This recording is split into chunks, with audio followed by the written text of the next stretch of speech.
A large number of stories, many of them quite small, perhaps anecdotes we have received about events that occurred in the cars and stations of the Mexico City Metro.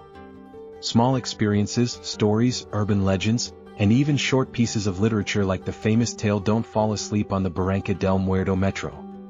The third source was a personal conversation we had with someone who had a rather intense experience at the Insurgentes station on Line 1 or the Pink Line of the Metro in this city, which, by the way, is currently being renovated. Without further ado, let's move on to this story. I always had a certain respect for the Metro. It's strange, isn't it? Many people might find it silly, but because of my job, I always had to take it very, very late. Almost at midnight, catching the last train, and at that hour the stations take on a different form. There are some, quite a few, that become completely deserted. It's a bit scary to look down the tunnels waiting for the next train and think that maybe something or someone is watching you from the darkness. It's frightening to descend the stairs, moving away from the street, from people, from civilization, like at the Tacubaya station, which is particularly deep. There, in fact, I once saw a girl. I was waiting near the last cars to board, and she was waiting where the first one would arrive. She was standing facing me. Her gaze, as far as I could tell, was fixed in my direction. We were the only ones waiting, and there was something about her that worried me.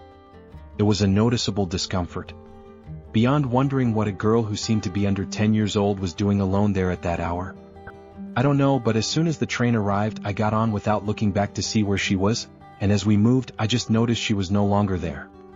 Maybe it was just my nerves, and she was just a girl, perhaps a vendor who had boarded the train. And she was just watching me alertly, also scared by the time and the situation. At least, that's what I always wanted to think.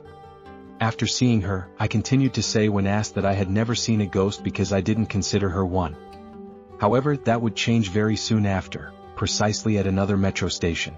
An uncle of mine worked for a long time in maintenance at various stations. He told me that stories of suicides, of people throwing themselves onto the tracks before the train passes, were much more common than we know. For metro workers, it's no longer unusual, and they have become accustomed to it. They say that almost all of us, as users, have experienced some delay without knowing why. And now there are about 10 metro workers waiting for the coroner, trying to prevent the news from reaching other passengers.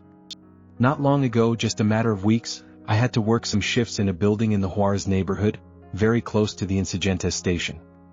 I would leave after midnight, but when I managed to finish my tasks a bit earlier, I would catch that last metro ride.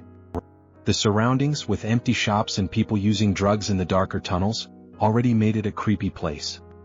However, the interior of that small station had never seemed particularly eerie to me. I had been there for about 2 weeks, and after finishing my tasks, I realized I could catch the metro and avoid spending on a taxi. A good day, I thought.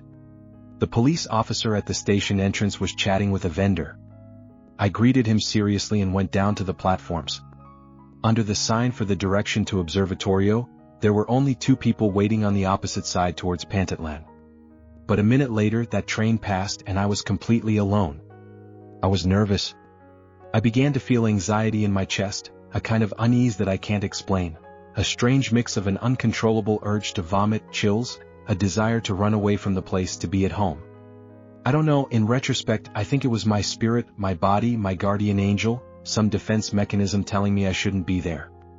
Focused on what I was feeling, suddenly, I realized a repugnant smell took over the place. And while I was waiting and looking out, hoping my train would arrive, a sharp cry, like that of a girl, echoing throughout the platform, made me turn towards the tunnel on the other side, the one coming from Observatorio towards Pantatlan. A girl, maybe a child, a small body, was kneeling there. In the tunnel, almost in the dark, but close enough for me to see. I felt my head spin. But this girl stood up, facing the tracks. And I saw her clearly. I even saw that she was Asian. That's how her features were.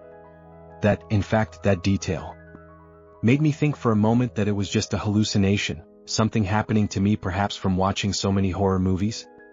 But before I could process my thoughts, the girl began to walk on the tracks, to run. And in my shock, I felt my legs give way. I started to see everything blurry as the girl passed in front of me. And then she turned.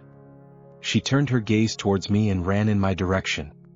She floated towards me with her arms, trying to reach me. I got up and ran to the exit where the police officer and his friend approached me when they saw me, trying to help me. Almost as if she could touch my back. Minutes later, I regained consciousness. I explained what I saw, and the police officer, to my surprise, told me I wasn't the first to report seeing the little Korean girl, as he called her. It said that at the beginning of this year, 2016, a girl took her own life there, during a ride on the last train of the day. She was a preteen of Korean descent, from the large population of people of that origin living in the area. These matters are usually handled with great sensitivity, and the girl's family made sure this case was even more private. However, some workers know, and workers at that station say they've heard her. At least 2 terrified passengers have already told this police officer that they've seen her, describing her as if she were a living person walking along the tracks. The officer's friend might have seen me like this, so Brad accompanied me to the taxi. I fell ill. I was sick and bedridden for a week. Today, I don't know how much of what I saw was real. I only know that, regardless of the cost, I will never take the metro after 11:40 p.m. again.